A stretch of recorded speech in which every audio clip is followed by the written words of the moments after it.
பார்வதி பேசினாள். இவ்வாறு கூறியதிலிருந்தே சிவபிரானை நீர் நன்கு அறியவில்லை என்பது தெற்றென புலனாகின்றது. மகான்களுடைய நடத்தை மற்ற சாதாரண மனிதர்களுடையது போல் இராது. அவர்கள் அவ்வாறு தனி வகையில் நடத்தலுக்கு காரணமும் எளிதில் போன்றவர்களால் அறிய முடியாததொன்றாகும். இவ்வுண்மையை அறியாத மூடர்கள் மகான்கள் செய்யும் காரியங்கள் வெறுப்பார்கள், நிந்தனையும் செய்வார்கள். மனிதர்களில் சிலர் தங்கள் குறைவை போக்கிக் கொள்ளவும் நிறைவை பெறவும் மங்கள பொருள்களான ஆடை, அணி, வாசனை திரவியங்கள் முதலியவற்றை உபயோகிக்கின்றனர். நற்காரியங்களான யாகம் முதலியவைகளையும் செய்கின்றனர். அவர்கள் மனம் ஆசைகளால் கெடுக்கப்பட்டிருக்கிறது. பரமசிவனோ லோக ரக்ஷகர். அவருக்கு குறைவும் எதுவும் இல்லை. ஒன்றை பெற வேண்டும் என்ற ஆசையும் இல்லை. ஆதலால் ஆசையை உண்டாக்கி மனதை கெடுக்கின்ற இப்பொருள்களால் அவர் பெற வேண்டிய பயன் எதுவும் இல்லை.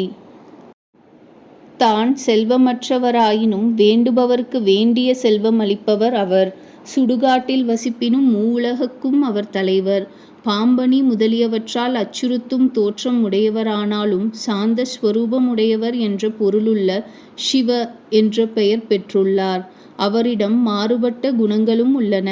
அவரை உண்மையாக அறிந்தவர் யாரும் இல்லை.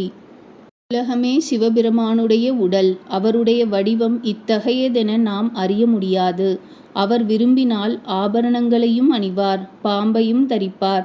யானை தோலும் பட்டு வஸ்திரமும் அவருக்கு ஒன்றுதான். மண்டை ஓடோ சந்திரக்கலையோ எதுவும் அவருக்கு தலையணி ஆகும். சர்வேஸ்வரராகையால் அவர் எவ்வகையிலும் காணப்படுவார். முரண்பட்ட தர்மங்களும் அவரிடம் ஒன்றுபட்டு காணப்படும். அவரை முற்றும் அறிந்தவர் யாரும் இல்லை. சுடுகாட்டுச் சாம்பலும் பரமசிவனது சரீர சம்பந்தம் பெற்றபின் தானும் தூயதாகி பிறவற்றையும் தூயதாக்குகின்றது. இது உண்மை. இதை நிரூபிக்க வேறு ஆதாரம் தேவையில்லை. சிவபிரான் தாண்டவ நர்த்தனம் செய்யும் பொழுது அவர் சரீரத்தில் பூசிய சாம்பல் தரையில் உதிரும். அதை தேவர்களும் எடுத்து சிரசில் தரிக்கின்றார்கள் என்பதே இதற்குச் சான்று. யானையின் மேல் செல்லுகின்ற இந்திரனும் எருதின் மேல் ஏறிப்போகின்ற சிவபிரானை கண்டவுடன் தன் வாகனத்தினின்றும் இறங்கி அவர் பாதங்களில் தன் தலை நன்கு படும்படி வைத்து வணங்குகின்றான். அவன் தலையிலுள்ள மந்தார புஷ்பங்களின் சிவந்த மகரந்த பொடிகள் சிவபிரானுடைய பாதத்தின் விரல்களில் பட்டு அவைகளை சிவப்பாக செய்கின்றன. பார்வதி மேலும் கூறினாள், பிரம்மச்சாரியே, நீர் குற்றத்தையே சொல்லுபவர். உமது மனம் கெட்டுள்ளது.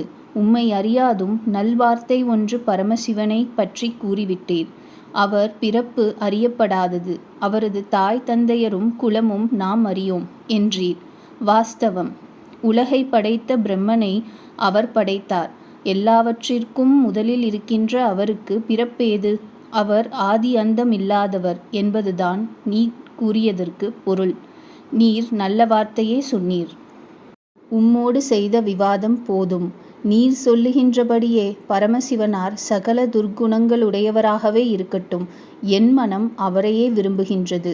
மனம் போகின்றபடி நடப்பவர் பிறர் கூறுவதை லட்சியம் செய்யார்.